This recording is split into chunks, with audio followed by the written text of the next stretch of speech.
गांव में एक 12 साल का लड़का आर्यन रहता था।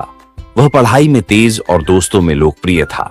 उसकी एक विशेष दोस्ती थी सिया से, जो उसके पड़ोस में रहती थी।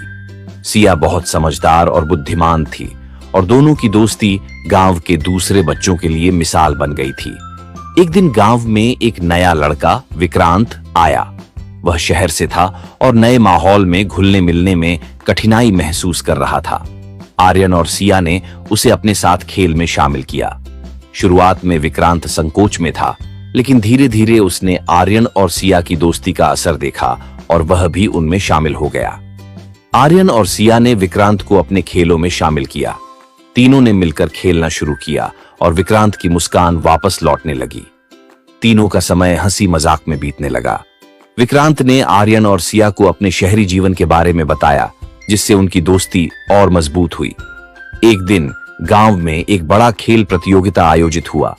आर्यन ने सोचा कि वह और विक्रांत मिलकर क्रिकेट में भाग लेंगे, लेकिन सिया ने कहा, हमें सही तरीके से अभ्यास करना होगा।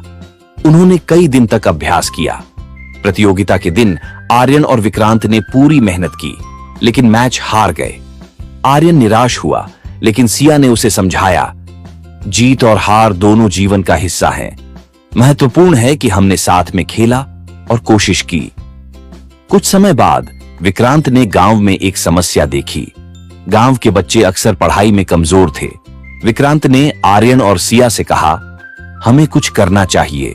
उन्होंने एक अध्ययन समूह बनाया, जिसमें वे बच्चों को पढ़ाने लगे। धीरे धीरे गांव के बच्चे पढ़ाई में अच्छा करने लगे। सभी ने उनकी मेहनत की सराहना की। यह देखकर विक्रांत को खुशी हुई और उसने महसूस किया कि सच्ची मित्रता न केवल अपने लिए बल्कि दूसरों के लिए भी होती है। एक दिन गांव में एक त्योहार आया। सभी बच्चे मिलकर तैयारी कर रहे थे। विक्रांत को एक ऐसा काम सौंपा गया जो बहुत मुश्किल था। उसे एक नृत्य प्रदर्शन का नेतृत्व करना था, लेकिन कुछ दिन पहले विक्रांत बीमार पड़ गया। आर्यन और सिया ने विक्रांत का ख्याल रखा। वे न केवल उसकी मदद करते रहे, बल्कि उन्होंने नृत्य की भी पूरी तैयारी की। जब त्योहार का दिन आया, विक्रांत ने अपनी बीमारी के बावजूद प्रदर्शन में हिस्सा लिया। उन्होंने तीनों ने मिलकर शानदार प्रदर्शन किया और सबने उनकी सराहना की। इस अनुभव ने विक्रांत को सिखाया कि सच्ची मित्रता में एक दूसरे का सहारा देना कितना महत्वपूर्ण है। आर्यन और सिया ने उसे प्रेरित किया कि कठिनाइयों का सामना कैसे करना है। जैसे जैसे समय बीतता गया, आर्यन, सिया और विक्रांत ने मिलकर कई नई गतिविधियों की योजना बनाई। उन्होंने खेलों में भाग लिया, नाटक किए और समाज सेवा की। उनकी मित्रता और मजबूत हो गई थी।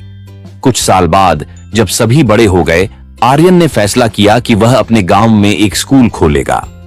सिया और विक्रांत ने उसका साथ देने का वादा किया। तीनों ने मिलकर एक नई शुरुआत की। वे समझ गए थे कि सच्ची मित्रता केवल साथ रहने में नहीं, बल्कि एक दूसरे का सहारा बनने में है। उन्होंने गांव के बच्चों के भविष्य के लिए एक मिसाल स्थापित की। इस कहानी से यह सीखने को मिलता है कि सच्ची मित्रता का मतलब केवल मजे करना नहीं है, बल्कि मुश्किल समय में एक दूसरे का साथ देना है। मित्रता में सहानुभूति, समझ और एक दूसरे की मदद की भावना होती है, जो जीवन को और भी खूबसूरत बनाती है।